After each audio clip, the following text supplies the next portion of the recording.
Hello students, last lecture में हमने molecular orbital diagram बनाने सीखे थे। अब इस चैप्टर का लास्ट टॉपिक है that is dipole moment. Dipole moment क्या होता है बेटा? It is product of magnitude of charge and distance between the charges. ठीक है, डाइपोल मोमेंट क्या होता है? प्रोडक्ट होता है चार्ज इनटू डिस्टेंस, दो चार्ज के magnitude of charge, product of magnitude of charge and distance between the charges. And दो चार्जेस में जितना डिफरेंस है that is Q1 and Q2, दो चार्जेज हैं, इनका जो डिस्टेंस है दैट इज d। तो that is dipole moment is mu is equal to Q into D, that is product of magnitude of charge and distance between the two atoms. Sorry, distance between the two atom, दो एटम्स हैं यहाँ पे, atom A और atom B. ठीक है जी, atom A पे charge है Q1, एटम बी पे चार्ज है Q2 और इन दोनों का जो डिफरेंस है दैट इज d।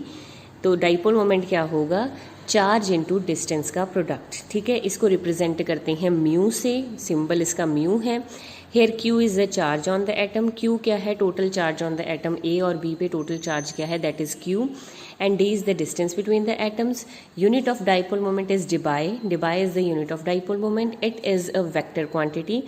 जो डाइपोल मोमेंट होता है वो एक वेक्टर क्वांटिटी होती है, वेक्टर क्वांटिटी को एरो से रिप्रेजेंट करते हैं। ठीक है, head of the arrow is toward more electronegative atom. Suppose अगर HF है तो जो हेड होगा वो फ्लोरीन की तरफ होगा क्योंकि फ्लोरीन ज़्यादा इलेक्ट्रोनेगेटिव है, और टेल जो होगी वो लेस इलेक्ट्रोनेगेटिव एटम की तरफ होगी। ठीक है जी, so dipole moment is the product of magnitude of charge and the distance between the two atoms.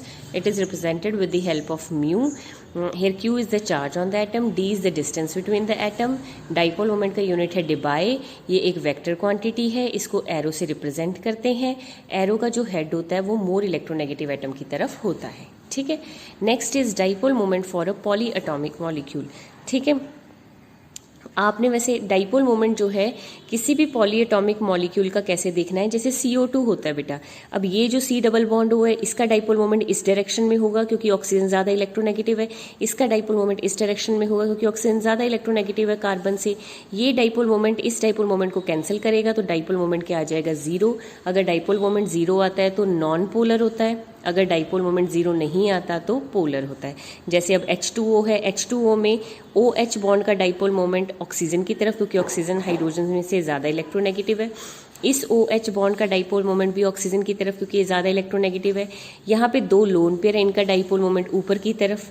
तो देखो ये कैंसिल नहीं कर रही, ये सारे एक डायरेक्शन में है तो ये सारे ऐड होके एक डायरेक्शन में हो जाएंगे। तो म्यू जो है 0 नहीं आएगा, अगर 0 नहीं आएगा तो मॉलिक्यूल क्या हो जाएगा? पोलर। ठीक है, अब बेटा अगर आपको डाइपोल मोमेंट पता लग गया तो डाइपोल मोमेंट की हेल्प से हम परसेंटेज आयनिक कैरेक्टर कैलकुलेट कर सकते हैं। इस पे आपको क्वेश्चन आएगा, to find percentage ionic character on the basis of dipole moment. तो परसेंटेज आयनिक कैरेक्टर निकालने का फॉर्मूला क्या है? Mu observe divided by mu for 100% ionic into 100। ठीक है, डाइपोल मोमेंट जो ऑब्जर्व हुआ divided by dipole moment for 100% ionic into 100। अब ये कैसे निकालना है? देखो क्वेश्चन दे रखा है, calculate percentage ionic character in HCl। Given dipole moment of HCl is 1.03 debye, bond length is 1.275 angstrom and charge is 4.8 into 10⁻⁻10। आपने परसेंटेज आयनिक कैरेक्टर निकालना है। देखो आपको HCl का डाइपोल मोमेंट गिवन है 1.03d, तो ये म्यू ऑब्जर्व्ड है, जो म्यू गिवन होता है दैट इज म्यू ऑब्जर्व्ड। तो डाइपोल मोमेंट ऑब्जर्व्ड कितना है? 1.03। डाइपोल मोमेंट 100% आयनिक के लिए कैसे निकालना है बेटा?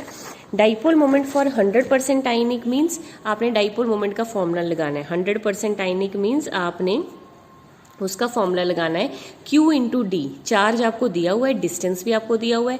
जब आप इसको सॉल्व करोगे तो आएगा 6.12 इंटू 10⁻⁻18 इलेक्ट्रोस्टैटिक यूनिट। ठीक है जी, 10⁻⁻18 इलेक्ट्रोस्टैटिक यूनिट 1 डिबाई के बराबर होते हैं। 1 डिबाई कितने के बराबर होता है? 1 debye is equal to 10⁻⁻18 electrostatic unit. तो 10⁻⁻18 की जगह मैं डिबाई लिख सकती हूँ, तो 6.12 डिबाई हो गया। तो 100% आयनिक डाइपोल मोमेंट कितना है? 6.12। म्यू ऑब्जर्व्ड कितना था? 1.03। तो 1.03 डिवाइडेड बाय 6.12 इंटू 100, तो आपका डाइपोल मोमेंट आ जाएगा, परसेंटेज आयनिक कैरेक्टर आ जाएगा 16.18। तो ये सिंपल फॉर्मूला आपको याद होना चाहिए। डाइपोल मोमेंट ऑब्जर्व्ड वो गिवन होगा क्वेश्चन में। डाइपोल मोमेंट फॉर 100% आयनिक ये आपको निकालना पड़ेगा by using formula Q into D.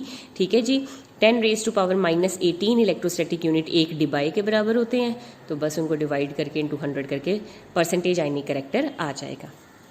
अगर आपको याद हो तो परसेंटेज आयनिक कैरेक्टर मैंने पहले भी आपको निकलवाया था, पर वो परसेंटेज आयनिक कैरेक्टर निकलवाया था on the basis of electronegativity. अगर आपको याद हो, हैनी एंड स्मिथ ने एक फॉर्मूला दिया था to find percentage ionic character 16 XA minus XB plus 3.5 XA minus XB का square, where XA is electronegativity atom A and XB is electronegativity of atom B। ठीक है जी, तो इस फॉर्मूला के बेसिस पे भी मैंने percentage ionic character chapter number 3 में निकालना सिखाया है। तो अगर आपने find percentage ionic character HF का निकालना हो तो एटम A आपने वो मानना है जिसकी इलेक्ट्रोनेगेटिविटी ज़्यादा है। फ्लोरीन की इलेक्ट्रोनेगेटिविटी 4 दी हुई है, हाइड्रोजन की इलेक्ट्रोनेगेटिविटी 2.1 दे रखी है। तो अगर इलेक्ट्रोनेगेटिविटी गिवन हो तो परसेंटेज आयनिक कैरेक्टर इस फॉर्मूला से निकालना है। अगर डाइपोल मोमेंट गिवन हो तो परसेंटेज आयनिक कैरेक्टर दूसरे फॉर्मूला से निकालना है। ठीक है, तो फ्लोरीन की इलेक्ट्रोनेगेटिविटी 4 है, हाइड्रोजन की 2.1 है, 16 4 माइनस 2.1 प्लस 3.5 4 माइनस 2.1 की स्केयर। XA मतलब electronegativity of atom A, atom A मैंने फ्लोरीन को मान लिया, एटम B मैंने हाइड्रोजन को मान लिया। हमेशा एटम A उसको मानना है जिसकी इलेक्ट्रोनेगेटिविटी ज़्यादा हो। तो आपके पास परसेंटेज आयनिक कैरेक्टर आ जाएगा 43.03%।